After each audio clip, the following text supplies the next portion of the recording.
Hey everyone, it's Deja. My tire blew out. It was not cool. I was on my way to church with my kids. So I was sitting there on the side of the road with my kids waiting for my husband to come and help us.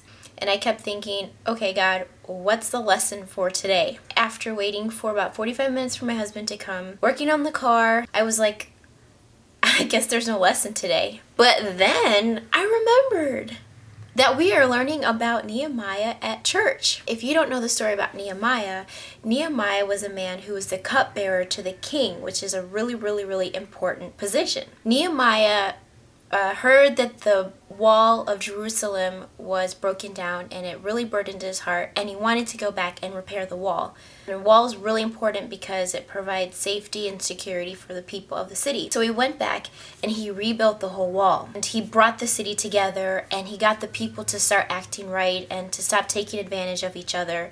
And he did a great thing. He is known for rebuilding the city of Jerusalem. While Nehemiah was trying to rebuild the wall, he had a lot of attackers. The kings that surrounded the area were not happy with the fact that he was rebuilding the wall.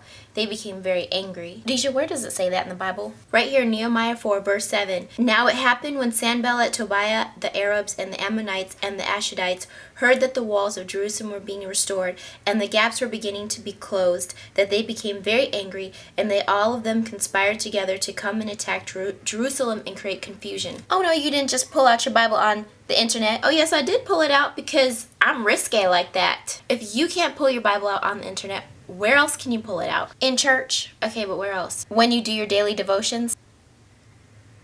Yeah, daily. So you might be wondering, what's the big deal? These kings, they actually sent mean letters to Nehemiah to try to discourage him. What's the big deal with a mean letter? Think about it today. We have Facebook and Twitter and YouTube. You could get hater comments on YouTube. You can get mean tweets. Or you can get mean posts on Facebook. After a while, that can really tear down your spirit. Back then, a letter could mean the same thing as that. And plus, a letter from a king is a huge deal. A letter from the king can get you anywhere or anything you need. So to have a mean letter from a king, that can be pretty disheartening. You might be asking, Deja, what does this have to do with a flat tire? After closer inspection, I found out what had caused the flat tire. It was a tiny little nail. Okay, Deja, what does a tiny little nail have to do with the story of Nehemiah? You can liken the nail to all those mean letters, angry kings, their plans of attack, their psychological whatever they were trying to do to get everyone discouraged. That little nail took all the air out of my tire. It went flat. I couldn't use my car anymore.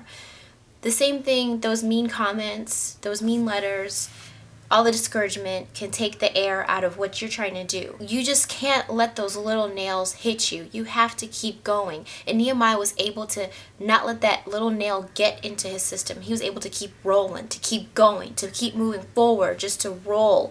Like a tire is a circle and the tire rolls, and Nehemiah was rolling because circles roll. Okay, DJ, I think they get it. And tires roll, and he rolled forward and just continued. I think they get it. Thanks. He continued until he reached his goal of rebuilding the wall of Jerusalem. So that's the lesson of today.